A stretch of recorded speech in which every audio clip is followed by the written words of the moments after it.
तो जैसा कि लास्ट एपिसोड के अंदर हमने देखा था, जो वो इंजेक्शन होता है वो पीछे से आकर जो किंग गोंग होता है उसके लग जाता है, जिस कारण अब किंग गोंग जो होता है वो भी ज़मीन पर गिर जाता है। जिसके बाद में अब जो किंग गोंग होता है वो भी इंजेक्शन को निकाल कर देखने लगता है। उस इंजेक्शन को देखते हुए अपने मन में सोचता है कि क्या किसी ने पीछे से जो ड्रग है वो मेरी बॉडी के अंदर डाला है, लेकिन आखिर ऐसा करने वाला कौन हो सकता है और क्या जानबूझकर ये सब कुछ कोई करा रहा है। और अब किंग गोंग के इतना सोचते के साथ ही हम देखते हैं कि वहाँ पर जो वे ड्रैगन होते हैं वो चारों तरफ धमाके करना शुरू कर देते हैं, जिसका वहाँ पर सभी लोगों में काफ़ी ज़्यादा अफरा तफरी जो है वो मच जाती है। और अब इस चीज़ को देखने के बाद में एक बंदा जो होता है वो बोलता है कि जो डायमंडिक ड्रैगन है वो अपनी जो फायर बीम है उसका इस्तेमाल जो है वो कर रहा है, जल्दी से हमें इन्हें रोकने का कोई ना कोई रास्ता जो है वो ढूंढना होगा। जो सुनते के साथ ही उसके साथ वाली लड़की जो होती है वो बोलती है कि हम लोगों के पास में जो ऑर्चर है उनकी काफ़ी ज़्यादा कमी है, हम लोग जो है बस यहाँ पर जो पैसिव काउंटर अटैक है उसके ऊपर ही फोकस जो है वो कर सकते हैं। और उनके इतना बोलते के साथ ही हम देखते हैं कि जो हांसू होता है वो भी यहाँ से जा रहा होता है और जो सभी लोग होते हैं वो वहाँ से भागते हुए चिल्ला रहे होते हैं, जल्दी से यहाँ से भागो, हमें अपनी जान बचानी होगी। और उनके इतना बोलते के साथ ही हांसू जो होता है वो गोंग किंग के सामने आ जाता है, जिसे देखकर गोंग किंग जो होता है वो बोलता है कि तुम यहाँ पर क्या कर रहे हो, तुम यहाँ से भागे क्यों नहीं, क्या तुम जानते भी हो कि ये जगह कितनी खतरनाक है। लेकिन जो हांसू होता है वो किंग गोंग की बात के ऊपर ध्यान ना देते हुए उसका जो ए रैंक का स्पेयर होता है उसे उठा लेता है। और ए रैंक के स्पेयर को उठाने के बाद में किंग गोंग जो होता है उससे बोलता है कि इंस्ट्रक्टर, मैंने काफ़ी लंबे टाइम से स्पेयर का इस्तेमाल जो है वो नहीं किया, जिसका मैं इसका इस्तेमाल करना भूल चुका हूँ। और अब हांसू को अपना स्पेयर उठाता हुआ देखकर जो किंग गोंग होता है वो भी बहुत ज़्यादा हैरान रह जाता है। तभी हांसू जो होता है वो किंग गोंग से बोलता है कि क्या आप मुझे सिखा सकते हो कि इसका इस्तेमाल कैसे करना है। और उसके इतना बोलते के साथ ही अब जो यानजी और जो उसके टीममेट होते हैं उसका भी ध्यान जो होता है वो इस चीज़ के ऊपर आ जाता है, जो कि देखने के बाद में वे सभी के सभी बहुत ज़्यादा हैरान रह जाते हैं। और जो यानजी का पहला टीममेट होता है वो बोलता है कि क्या इसने जो ए रैंक का वेपन है उसे उठा लिया, क्या यहाँ पर किसी प्रकार का मजाक हो रहा है। जो सुनकर उसका दूसरा साथी जो होता है वो बोलता है कि ये हो पाना पूरी तरीके से इम्पॉसिबल है, पक्का यहाँ पर कोई ना कोई प्रॉब्लम है। जो सुनते के साथ ही जो शामो होती है वो बोलती है कि अगर पास्ट की बात की जाए तो जिस टाइम पर हांसू जो है वो 15 साल का था तो उस टाइम पर वो केवल सी रैंक के ही जो वेपन थे उन्हें उठा पाता था, लेकिन इसने तो ए रैंक के वेपन को उठा लिया, क्या सच में ऐसा हो पाना मुमकिन भी है। जो सुनकर उसका जो टीम मेट होता है वो चिल्लाते हुए बोलता है कि बिल्कुल, मैं इसीलिए कह रहा हूँ कि पक्का यहाँ पर कुछ ना कुछ तो गड़बड़ है। और उसके इतना बोलते के साथ ही जो काइजिन होता है वो भी इस चीज़ को देखने के बाद में बहुत ज़्यादा हैरान हो चुका होता है और वो हैरान होते हुए बोलता है कि क्या ये सच है या फिर मैं यहाँ पर कोई सपना देख रहा हूँ। जो सुनकर उसके साथ में खड़ी हुई जो लड़की होती है वो बोलती है कि अगर मुझे सही से याद है तो जिस टाइम पर हांसू जो है वो 19 साल का हुआ था उसी टाइम पर वो ए रैंक के वेपन को होल्ड कर पाया था, लेकिन इस पर्सन को तो देखो, इसने तो यहाँ पर 15 साल की उम्र में ही ए रैंक के वेपन को उठा लिया। और अब इस चीज़ को देखने के बाद में वहाँ पर जो वो लाल बालों वाला लड़का होता है उसके जो साथी होते हैं वो घबराते हुए बोलते हैं कि बॉस, कहीं ऐसा तो नहीं कि हमने यहाँ पर गलत पर्सन से पंगा जो है वो ले लिया। तभी उसका जो दूसरा साथी होता है वो भी बोलता है कि ये पर्सन को तो इंसान भी कहना गलत होगा, सच में ये पर्सन तो किसी गॉड की तरह है। और उसके इतना बोलते के साथ ही हम वहाँ पर और बंदों को भी देखते हैं जो कि इस चीज़ को देखने के बाद में हैरान होते हुए बोलते हैं कि जरा देखो तो उस ट्रिपल एस रैंक वाले पोटेंशियल के बंदे को देखो, उसने ए रैंक का जो वेपन है उसे उठा लिया, जबकि ये 15 साल का है, तो फिर आखिर ये ए रैंक के वेपन को कैसे उठा सकता है। और उन लोगों के इतना बोलते के साथ ही हमारा व्यू जो होता है वो वापस से हांसू जो होता है उसी के ऊपर आ जाता है, जो कि जो किंग गोंग होता है उससे बोलता है कि इंस्ट्रक्टर, क्या आप अभी भी मुझे यहाँ पर कुछ भी जो है वो नहीं बताने वाले हो। और हांसू की इस बात को सुनते के साथ ही जो किंग गोंग होता है वो हांसू से बोलता है कि अगर तुम यहाँ पर जो स्पेयर है उसे लेफ्ट भी कर लेते हो तो उसके बाद भी विदाउट ट्रेनिंग के यहाँ पर उसे एक्यूरेसी के साथ में स्विंग कर पाना पूरी तरीके से नामुमकिन है। जो सुनते के साथ ही हांसू जो होता है वो बहुत ही सीरियस लुक देते हुए उससे बोलता है कि उस चीज़ का जवाब मत दो जो कि मैंने तुमसे नहीं पूछा है, मुझे बस उस टेक्निक के बारे में बताओ जिससे कि स्पेयर जो है उसे चार्ज किया जा सकता है। जो सुनते के साथ ही किंग गोंग भी थोड़ा सा हैरान रह जाता है। जो और उसके बाद में अब जो किंग गोंग होता है वो हांसू जो होता है उसे बताने लगता है कि जो अपने पैर है उन्हें यहाँ पर जो ग्रेविटी का सेंटर है वहाँ पर रखो और उसी के साथ में जो स्पेयर है उसे साइड से पकड़ते हुए जैसे बो को तैयार किया जाता है उस तरीके से तैयार करो। जो सुनते के साथ ही हांसू जो होता है वो भी बिल्कुल उसी तरीके से तैयार जो है वो होने लगता है। और जो किंग गोंग होता है वो हांसू से बताता है कि और अपना जो हाथ है उसे 90 डिग्री पर रखो और अपना जो हाथ है उसे यहाँ पर अपने हेड के पीछे रखना। अगर तुम जो स्पेयर है उसकी जो एक्यूरेसी है उसे मेंटेन जो है कर रखना चाहते हो तो जो तुम्हारी राइट लाइन है उसके बिल्कुल साइड में अपना जो स्पेयर है उसे रखना। जो सुनते के साथ ही हांसू भी बिल्कुल उसी तरीके से करता है और जो स्पेयर होता है उसे तैयार करने लगता है। और जो किंग गोंग होता है वो उसे बोलता है कि और अपने ध्यान को बिल्कुल भी ना भटकाते हुए तुम्हें यहाँ पर बस अपना जो टारगेट है उसके ऊपर फोकस करना होगा। जो सुनते के साथ ही हांसू जो होता है वो भी बिल्कुल वैसा ही करता है और ऐसा करते हुए जो स्पेयर होता है उसे फुल स्पीड के साथ में सीधे सामने की तरफ शूट कर देता है। और अब हम देखते हैं कि हांसो का जो स्पेयर होता है वो सामने आने वाले जो ड्रैगन होते हैं उन सभी की बॉडी के आर पार जो है वो होना शुरू हो जाता है, जिस कारण अब वे ड्रैगन जो होते हैं वो भी मर मर कर सीधे ज़मीन की तरफ जो है वो गिरने लगते हैं।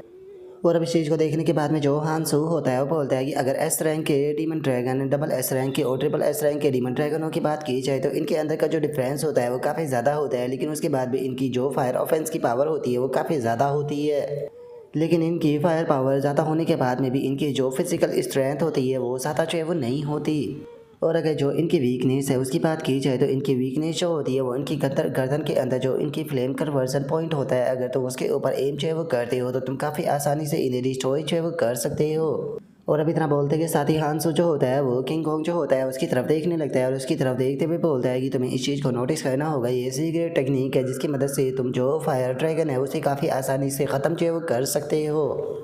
और अब हांसू के इतना बोलते के साथ ही जो किंग गोंग होता है उसे यहाँ पर हांसू का जो पुराने वाला रूप होता है वो नज़र आने लगता है, जो कि सिम्बा जो होती है वो किंग गोंग से बोल रहा होता है। और इस चीज़ को देखने के बाद में तो खुद जो किंग गोंग होता है वो भी काफ़ी ज़्यादा हैरान जो है वो रह जाता है, जिसके बाद में अब हमारा व्यू जो होता है वहाँ पर खड़े हुए दूसरे लोगों के ऊपर आ जाता है, जहाँ पर कि एक बंदा जो होता है वो बोलता है कि इसने एस रैंक के डेमोनिक ड्रैगन को एक ही हिट में मार दिया। जो सुनते के साथ ही एक और बंदा जो होता है वो भी बोलता है कि सच में ये पर्सन तो एक जीनियस है, मुझे यकीन है कि ये हांसू को भी सरपास कर देगा। तभी एक और बंदा जो होता है वो भी बोलता है कि मैंने सुना कि इसने किसी मेथड का इस्तेमाल किया, लेकिन कुछ भी हो इसका मेथड जो बहुत ज़्यादा अमेजिंग था। और उसके इतना बोलते के साथ ही हमारा व्यू जो होता है वो शामों के ऊपर आ जाता है, जो कि इस चीज़ को देखकर बिल्कुल भी खुश नहीं होती है और वो अपने साथियों से बोलती है कि तुम इसके बारे में क्या कहते हो। और उसके इतना बोलते के साथ ही हम बाकी लोगों को देखते हैं जो कि अभी भी यहाँ पर बचे हुए जो ड्रैगन होते हैं उनके साथ में फाइट कर रहे होते हैं। और एक लड़की जो होती है वो चिल्लाते हुए बोलती है कि सभी लोग चाहे वो अलर्ट रहना, अभी भी यहाँ पर बी रैंक के जो डेमोनिक ड्रैगन है वो बचे हुए हैं। और अब उसके इतना बोलते के साथ ही हम देखते हैं कि हांसू की जो अडोप्टेड डॉटर और एक और लड़का जो होता है वो भी आगे बढ़ने लगते हैं और आगे बढ़ते हुए बोलते हैं कि ठीक है हम लोग भी तुम्हारी मदद करने के लिए आ रहे हैं। और अब इस चीज़ को देखकर काइजिन जो होता है वो उन दोनों को रोकते हुए बोलता है कि मुझे लगता है कि हमें इस फाइट को जो इंस्ट्रक्टर है उन्हीं के ऊपर छोड़ देना चाहिए, यही अच्छा है। जो सुनते के साथ ही उसके साथ में खड़ी हुई लड़की जो होती है वो बोलती है कि ये ब्रांच ऑफ ब्राट है जो कि हमेशा ही शो ऑफ करना पसंद करते हैं। और उनके इतना बोलते के साथ ही हम हांसू को देखते हैं जो कि किंग कॉन्ग को खड़ा करने लगता है और उससे बोलता है कि क्या तुम खड़े हो सकते हो या तुम थोड़ी देर और आराम करना चाहोगे। जो सुनकर किंग कॉन्ग भी खड़ा होते हुए बोलता है कि ऐसा लगता है कि जो पोशन मेरी बॉडी के अंदर डाला गया था उसका यहाँ पर जो असर है वो थोड़ी ही देर के लिए था। और इतना बोलकर जो किंग कॉन्ग होता है वो अपने मन में सोचता है कि ये चीज़ है वो काफ़ी ज़्यादा अजीब है। इस बच्चे ने यहाँ पर जिस मेथड के बारे में बताया उसी मेथड को मुझे काफ़ी लंबे टाइम पहले जो हांसू था उसने भी बताया था, तो क्या बस ये एक कोइंसिडेंस है। और उसके इतना बोलते के साथ ही जो यान जी होता है वो ताली बजाते हुए उस तरफ आने लगता है और उस तरफ आते हुए बोलता है कि हमारी जो डिवाइन राइनो क्रॉप थी वो यहाँ पर इसीलिए आई थी ताकि वो किसी जीनियस से जो है वो मिल सके। और ज़रा देखो तो फाइनली एक जीनियस जो है वो हमारे सामने अपेयर हो गया। और हम लोगों को वहाँ पर देखते के साथ ही हम देखते हैं कि जो हांसू होता है उसका जो मूड होता है वो बिल्कुल ख़राब जो है वो हो जाता है। तभी जो यान जी होता है वो जो किंग गोंग होता है उसके पास में आते हुए बोलता है कि माफ़ कर देना लेकिन ये सुपीरियर का ऑर्डर था। वे यहाँ पर जो फायर ड्रैगन थे उनका इस्तेमाल करके यहाँ पर जो स्टूडेंट है उनकी स्ट्रेंथ को जानना चाहते थे, इसीलिए हम लोगों ने यहाँ पर आपको इस फाइट से दूर रखा। उम्मीद करता हूँ कि आप इस चीज़ का बुरा जो है वो नहीं मानोगे। जो सुनते के साथ ही जो किंग गोंग होता है वो उन लोगों से गुस्से में बोलता है कि क्या जो सुपीरियर है उनका ये ऑर्डर था। वे यहाँ पर एस रैंक के जो डेमोनिक ड्रैगन है उनका इस्तेमाल जो है 15 साल के बच्चों के खिलाफ कर रहे हैं। क्या सच में तुम लोगों को नहीं लगता कि ये बहुत ज़्यादा हो गया था। जो सुनते के साथ ही यानजी जो होता है वो बोलता है कि आप जानते ही हो कि इस टाइम पर जो हांसू है वो मारा जा चुका है, जिसका यहाँ पर अर्जेंटली एक पावरफुल फोर्स की ज़रूरत है। इसीलिए उम्मीद करता हूँ कि आप जो सिचुएशन है उसे समझ पाओगे। जो सुनते के साथ ही हांसू जो होता है वो यानजी से बोलता है कि सीनियर यानजी मैं आपसे एक चीज़ है वो पूछना चाहता हूँ। जो सुनते के साथ ही यानजी और जो किंग गोंग होता है वो दोनों उसकी तरफ देखने लगते हैं।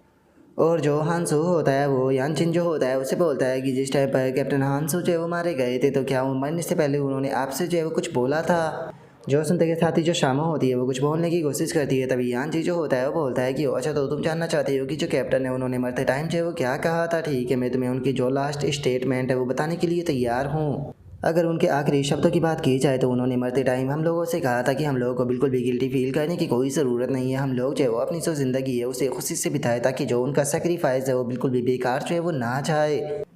और अगर बात की जाए पहले तो मैंने यहाँ पर जो रिपोर्टर थे उन्हें केवल इस चीज़ के बारे में इसीलिए जो है वो नहीं बताया था क्योंकि उस टाइम पर हम लोग जो है वो बहुत ही ज़्यादा गिल्टी फील जो है वो कर रहे थे और मुझे समझ में नहीं आ रहा था कि मैं किस प्रकार से ये शब्द कहूँ। जो सुनते के साथ ही आंची के टीममेट उसकी बातों को सुनकर अपने मन में सोचते हैं कि ये वापस से शुरू हो गया। और अब उसकी बातों को सुनकर हांसो जो होता है वो एक बहुत ही खतरनाक सी स्माइल जो है उसकी तरफ देते हुए बोलता है कि ठीक है, अगर ऐसी बात है तो मैं उम्मीद करता हूँ कि तुम अपनी जो ये ज़िंदगी है उसे अच्छे से बिताओगे और जो कैप्टन हांसो ने तुम्हें ये नई ज़िंदगी दी है इसे अच्छी तरीके से इंजॉय जो है वो करोगे उतने दिनों तक जब तक कि तुम जी सकते हो। और अब हांसो की इस बात को सुनते के साथ ही हम देखते हैं कि उन सभी लोगों का जो रिएक्शन होता है वो पूरी तरीके से चेंज हो जाता है क्योंकि उन्हें समझ आ चुका होता है कि जो हांसो है वो उन्हें टोंट मार रहा है। जिसके बाद में अब जो यानजी होता है वो अपने लोगों के साथ में जो है वहाँ से जाने लगता है। वहाँ से जाते हुए बोलता है कि ठीक है, चूँकि जो कंपटीशन है वो ख़त्म हो चुका है तो अब तुम भी यहाँ पर जो तुम्हारा ट्रीटमेंट मिलने वाला है उसे एंजॉय करो। जो सुनते के साथ ही भांसो जो होता है वो गुस्से में अपने मन में सोचता है कि सच में ये लोग एक नंबर के बेशर्म है। मैं नहीं जानता हूँ कि ऐसा करने के पीछे इन लोगों का क्या रीज़न था, लेकिन मैं कसम खाता हूँ कि मैं इन सभी लोगों को खून के आंसू रुलाऊंगा। और हांसू के इतना सोचते के साथ ही अचानक से बहुत सारी भीड़ जो होती है वो भागते हुए हांसू के पास में जो वो आने लगती है। तभी भी एक लड़की पकड़ते हुए हांसू से बोलती है कि प्लीज़ मुझे अपना ऑटोग्राफ दे दीजिए। तभी जो इंस्ट्रक्टर होता है वो बोलता है कि हाई लेवल की मशीन जो है वो आ चुकी है तो मेरे साथ में टेस्टिंग के लिए चलो। तभी एक और बंदा बोलता है कि मुझे अपनी डिवाइन पावर दे दो। और उसके इतना बोलते के साथ ही हमारा व्यू जो होता है वो एस रैंक वाला जो स्टूडेंट होता है उसके ऊपर आ जाता है, जो कि इस चीज़ को देखने के बाद में बोलता है कि सच में ये बच्चे ने तो आज यहाँ पर काफ़ी ज़्यादा शो ऑफ जो है वो कर दिया। और उसके इतना बोलते के साथ ही अचानक से हम देखते हैं कि वहाँ पर काफ़ी सारी गाड़ियाँ जो होती है वो आना शुरू हो जाती है। और तभी एक लड़की जो होती है वो उतरते हुए बोलती है कि मैं एक ही बार कहूँगी कि सभी के सभी लोग यहाँ पर से जल्दी से भाग जाओ, नहीं तो तुम लोग चाहे वो मेरी बुलेट का सामना करोगे। और उसके इतना बोलते के साथ ही एक और लड़का जो होता है वो भी गाड़ी से उतरते हुए बोलता है कि ये नेशनल लेवल का कंपटीशन था तो इसीलिए यहाँ पर बेफालतू की भीड़ लगाना बंद करो और चुपचाप रास्ते से हट जाओ।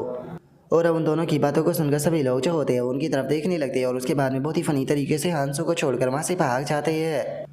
जिसके बाद में हम देखते हैं कि एक ओल्ड मैन जो होता है वो गाड़ी से उतरने लगता है। और अब गाड़ी से उतरने के बाद में वो ओल्ड मैन जो होता है वो भागते हुए हांसू की तरफ आने लगता है और उसके पास में आते हुए बोलता है कि मेरे लिटिल फ्रेंड, कहीं तुम्हें चोट तो नहीं आ गई ना? ये सारी की सारी गलती जो है वो मेरी है, मैं तुम्हें अच्छे से प्रोटेक्ट जो है वो नहीं कर पाया। तो कैसा रहेगा कि अगर तुम जल्दी से जो मेरी कार है उसके अंदर बैठ जाओ तो उसके बाद में मैं तुम्हें एक अच्छी जगह पर लेकर चलूँगा जहाँ पर कि तुम आराम कर पाओगे। और इस ओल्ड मैन के इतना बोलते के साथ ही हमें इसके बारे में बताया जाता है कि ये वो हाई स्कूल का प्रिंसिपल है जो कि 4 ग्रेड हाई स्कूल में से एक है। और उस प्रिंसिपल के इतना बोलते के साथ ही वहाँ पर दो और ओल्ड मैन जो होते हैं वो आ जाते हैं, जो कि उस प्रिंसिपल के पिछवाड़े पे लात मारते हुए बोलते हैं कि ओल्ड मैन यहाँ से दफ़ा हो जाओ।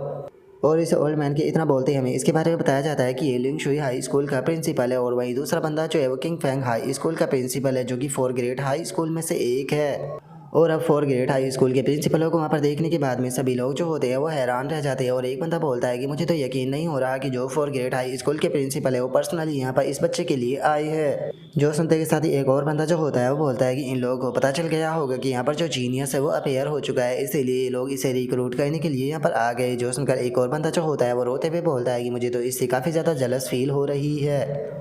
और उनके इतना बोलते के साथ ही जो दूसरा प्रिंसिपल होता है वो हांसो जो होता है उसे बोलता है कि मैं तुमसे ज़्यादा लंबी बात जो है वो नहीं करूँगा, मैं सीधे मेन पॉइंट के ऊपर आता हूँ। अगर तुम मेरे हाई स्कूल को ज्वाइन करने के लिए तैयार हो जाते हो तो मैं 8.88 मिलियन जो है वो तुम्हारे अकाउंट के अंदर डायरेक्टली ट्रांसफ़र कर दूँगा। जो उनका जो तीसरा प्रिंसिपल होता है वो उससे बोलता है कि क्या तुम्हें लगता है कि तुम इस छोटे से पैसे से यहाँ पर इस बच्चे को जो है वो खरीद सकते हो? मैंने यहाँ पर आने से पहले ही ए रैंक के इक्विपमेंट का पूरा सेट जो है वो इसके लिए तैयार कर रखा है। जो उनका जो पहला प्रिंसिपल होता है वो भी खड़ा हो जाता है। खड़ा होते हुए बोलता है कि अगर तुम मेरे साथ में मेरे हाई स्कूल के अंदर जो है वो चलते हो तो मैं तुम्हें वेपन डिपार्टमेंट के अंदर लेकर जाऊँगा, जहाँ पर कि तुम अपनी मर्जी का इस रैंक का जो वेपन है वो बनवा सकते हो। और मुझे नहीं लगता कि हमें तुम्हें ये चीज़ जो है वो बताने की ज़रूरत है कि हमारा जो वो हाई स्कूल है वो यहाँ पर जो मैन्युफैक्चरिंग है उसके अंदर कितना ज़्यादा फेमस है। हम लोग जो है वो यहाँ पर तुम्हारे स्टैंडर्ड का जो वेपन है वो तुम्हें दिला सकते हैं।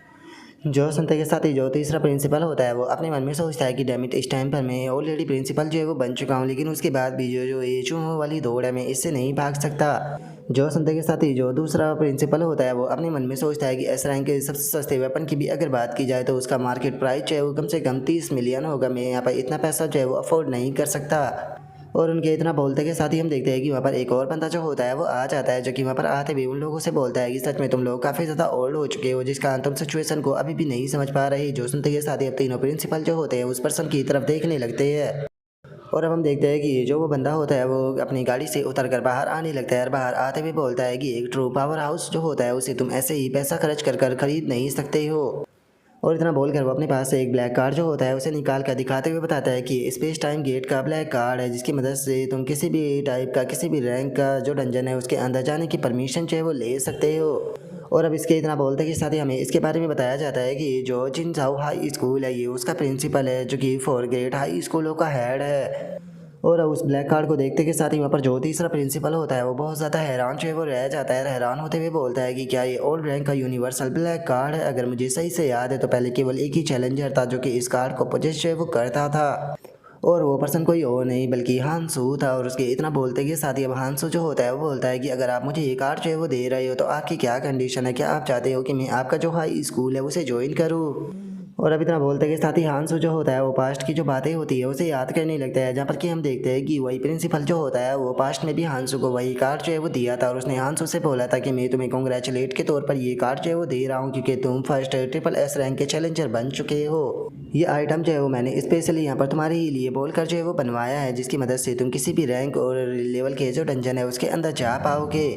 जो सुनते के साथ ही अब हांसू जो होता है वो भी जो वो कार्ड होता है उसे उठा लेता है, और उस कार्ड को उठाने के बाद में जो हांसू होता है वो उस प्रिंसिपल से बोलता है कि तुम इतनी कीमती चीज़ है वो मुझे क्यों दे रहे हो? मुझे ये मत कहना कि तुम अपना जो हाई स्कूल है उसे मुझे ज्वाइन कराना चाहते हो।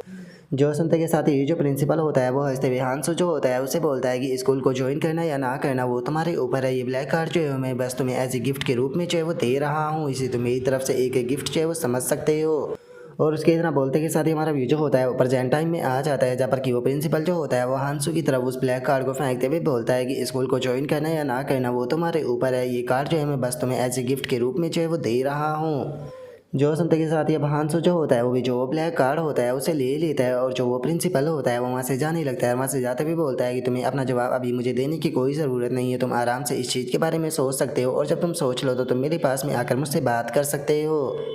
और अब उसके इतना बोलते के साथ ही वहाँ पर खड़ा हुआ जो वो तीसरा प्रिंसिपल होता है उसे गुस्सा आने लगता है, और वो गुस्से में बोलता है कि इस ओल्ड बास्टर ने तो हमारे लिए यहाँ पर सिंगल चांस भी नहीं छोड़ा। जो उनका दूसरा प्रिंसिपल जो होता है वो बोलता है कि यकीन नहीं हो रहा कि इसने इससे सीधे जो ब्लैक कार्ड है वही थमा दिया। जो सुनते के साथ ही जो पहला प्रिंसिपल होता है वो भी गुस्से में बोलता है कि डैमिट इनका जो स्कूल है उन्हें यहाँ पर जो स्टेट है वो बैकिंग जो है वो दे रहा है, जिसका कि ये लोग जो है वो इस तरीके से फ़ायदा उठा रहे हैं। और अब उसके इतना बोलते के साथ ही हम थोड़ी देर बाद का सीन देखते हैं, जहाँ पर कि हांसू जो होता है वो काइजिन के साथ में वहाँ पर कार में बैठकर जा रहा होता है, और जो हांसू होता है वो काइजिन से बोलता है कि तुम्हारा बहुत बहुत शुक्रिया, तुम्हारे कारण में वो बेफालतू के उन ग्रुप से बच गया। जो सुनते के साथ ही जो काइजिन होता है वो बोलता है कि अरे ये कोई इतनी बड़ी बात जो वो नहीं थी, मुझे ये बताओ कि क्या तुम अपने घर जो है वो जाने वाले हो? अगर तुम अपने घर जाना चाहते हो तो मुझे अपना एड्रेस बता दो, मैं तुम्हें तुम्हारे घर पर छोड़ दूंगा। जो सुनते के साथ ही हांसू जो होता है वो उसे बोलता है कि नहीं, मैं अपने घर पर जो है वो नहीं जाने वाला, सीधे तुम्हारे घर चलो। जो सुनते के साथ ही काइजिन थोड़ा सा हैरान रह जाता है। तभी हांसू जो होता है वो बोलता है कि क्या पता कोई यहाँ पर मेरे खिलाफ कोई प्लानिंग जो है वो कर रहा और वो मेरे घर पर आकर मेरे ऊपर अटैक कर दे। वहीं अगर जो तुम्हारा घर है अगर उसकी बात की जाए तो तुम्हारे फादर जो है वो खुद SSS रैंक के एक चैलेंजर है, तो इसीलिए अगर मैं तुम्हारे घर पर तुम्हारे साथ में रहता हूँ तो वहाँ पर मैं ज़्यादा सेफ रहूँगा, क्योंकि वहाँ पर कोई भी अटैक करने की हिम्मत जो है वो नहीं करेगा। जो सुनते के साथ ही काइजिन बोलता है कि हाँ तुम्हारी बात जो है वो सही है। और इतना बोलते के साथ ही काइजिन जो होता है वो खुशी के मारे जोर जोर से चिल्लाने लगता है, और चिल्लाते हुए बोलता है कि मुझे तो यकीन नहीं हो रहा कि यंग जनरेशन का जो जीनियस है असल में वो मेरे घर पर मेरे साथ में जो है वो रहने वाला है। मैं यहाँ पर कम से कम 100 फोटो जो है वो लेकर रखूँगा ताकि बाद में मैं लोगों को दिखा सकूँ। जो सुनते के साथ ही अब हांसू जो होता है वो काफ़ी फनी सा फेस बनाकर उसकी तरफ देखते हुए बोलता है कि मैं यहाँ पर तुम्हारे साथ में केवल इसीलिए जा रहा था ताकि मैं जो भाई बेफालतू के दूसरे फॉलोवर है उनसे बच सकूँ, लेकिन ऐसा लगता है कि सबसे बड़ी फॉलोवर तो यहाँ पर तुम ही हो। और अब उसके इतना बोलते के साथ ही हम देखते हैं कि जो हांसू होता है उसके सामने अचानक से जो पैनल होते हैं वो अपेयर होना शुरू हो जाते हैं, और हम देखते हैं कि जो हांसू होता है उसके पास में यहाँ पर बी रैंक का जो डंजन होता है उसे 16 क्लियर करने का मिशन जो है वो आया होता है। और इसे अलग चूँकि जो होस्ट है वो रिबॉन जो है वो हो चुका है, तो इसीलिए उसे अपनी जो क्लास है उसे वापस से रीसेलेक्ट करने का जो ऑफर है वो भी दिया जाता है। जो सुनकर अब हांसू जो होता है वो अपने मन में सोचता है कि ये मुझे बी रैंक की जो डंजन है उसे सोलो क्लियर करने के बारे में बोल रहा है। देखा जाए तो मेरे पास में 9 लेवल सिस्टम है, तो इसीलिए इसे क्लियर करना मेरे लिए इम्पॉसिबल नहीं है।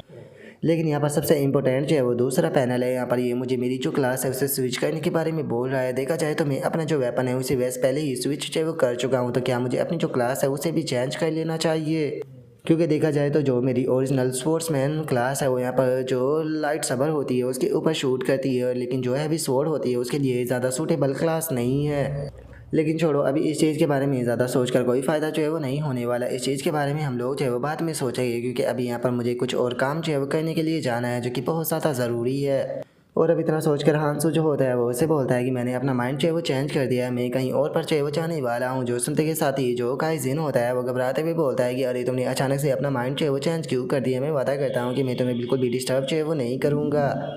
जो सुनते के साथ ही हांसू जो होता है वो उसे बोलता है कि ऐसी बात नहीं है, असल में मैं वहाँ पर किसी से मिलने के लिए जो है वो जाना चाहता हूँ। जिस टाइम पर मैं उस पर्सन से मिल लूँगा तो मैं तुमसे कॉन्टैक्ट कर कर तुम्हारे पास में जो है वो आ जाऊँगा। और अब इतना सोचते के साथ ही हम देखते हैं कि हांसू जो होता है वो एक पैलेस पर जो है वो आ चुका होता है। वहाँ पर आते हुए हांसू जो होता है वो अपने मन में सोचता है कि मेरी ज़िंदगी के अंदर तुम इकलौती ऐसी पर्सन हो जिससे कि मैं सारी बातें जो है वो बिना किसी डर के बता सकता हूँ। और अब इतना सोचकर हांसू जो होता है वो गेट को खटखटाने लगता है। लेकिन तभी गेट के अंदर से आवाज़ आती है जो कि बोलती है कि ठीक है मैं आ रही हूँ। और इतना बोलते के साथ ही अब जो गेट होते हैं वो खुलने लगते हैं, जो देखकर हांसू मुस्कुरा रहा होता है। लेकिन जैसे ही वो गेट के अंदर का सीन देखता है तो उसकी जो खुशी होती है वो अचानक से गायब हो जाती है। क्योंकि हमें पता चलता है कि गेट को जिसने ओपन किया होता है वो पर्सन कोई और नहीं बल्कि यान जी होता है। और जो यान जी होता है वो भी काफ़ी हैरान होकर जो हांसू होता है उसकी तरफ देखने लगता है। और तभी जो यूलिंग होती है वो भी गेट पर आ जाती है और हांसू को देखते हुए उससे पूछती है कि तुम कौन हो। तभी जो यूजिन होता है वो भी हांसू की तरफ देखते हुए बोलता है कि ये तो तुम हो, आखिर तुम दूसरे की फियांसे के पास में इतनी रात को क्या करने आए हो, आखिर तुम यहाँ पर क्या करना चाहते हो।